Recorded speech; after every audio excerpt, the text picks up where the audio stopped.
All right, we're back with head football coach Jason Thoren for Week 8 of the football season. Coach, you're coming off a bye week.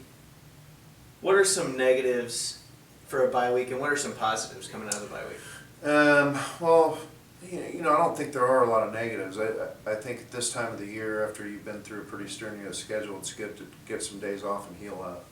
And so that was kind of our plan. We went Tuesday and we went Wednesday morning early, and then we had fall break, so kids got a chance to go home and kind of get away for a couple days. So I think that was probably good, and also recharge a little bit coming back, for the South Division, and sometimes it's good to get away and you kind of appreciate it a little more, and then come back, and so we've had an excellent week thus far. So this week, obviously it's a change for them not to have a game last week. This week, getting ready, what have you guys done to kind of prepare and get their minds back in football? Well, the same thing we always do. So, practice really hadn't changed a whole lot, and as far as we, pretty much picked up right where we left off, and a couple practices that we did have last week were pretty good. It just gives them really a time to heal up. So, really, we hit the ground running on Tuesday, and it was great. 2 weeks ago, you guys beat Clark 60-6 on homecoming weekend. How big was it to get that big win in front of a bunch of old alumni? Well, it's always great. It's always great to win. It's always great to win at home, and I enjoy winning no matter where it is, really. And so, but to win at home and in front of all the people, and it was so great to see the former players and guys back, and that's just always a fun time. So. And really, kind of what we've been looking for is our execution, and we executed better, and that's continuing to come. So, wins and losses being one thing, but improving on the execution is really what makes me happiest. So. And then this week, you guys take on MNU.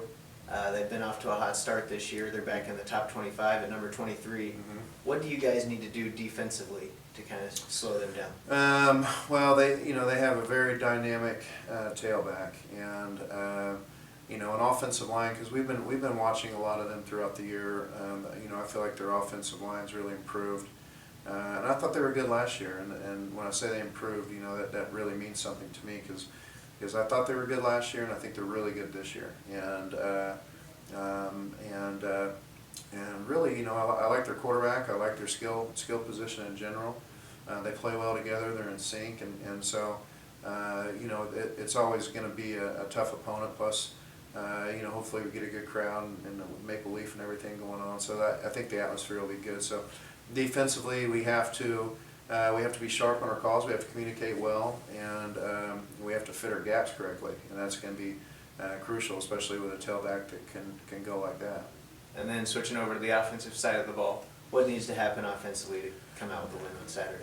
Well, I think, again, we have to control the front, and that's another area that I feel they're very good at with their defensive line. I've been very impressed with them as far as their get off, and linebackers I think are dang good players, and I like their secondary a lot too. So I feel like they have a very good team. So offensively, our blueprint is we have to control the line of scrimmage, and we have to take our shots and make sure they count when we get them, and we have to run the football hard, and we have to do all those little things that we've been talking about. But controlling the line of scrimmage is paramount. Well, thank you for your time this week, Coach, and good luck this weekend. Thank you. Be sure to come on out to Liston Stadium at 6 p.m. on Saturday to watch the Wildcats take on MidAmerica. If you can't make it to the game, you can follow the live stream or the live stats at bakerwildcats.com, or you can listen to Alex Dingman on bakerradio.org.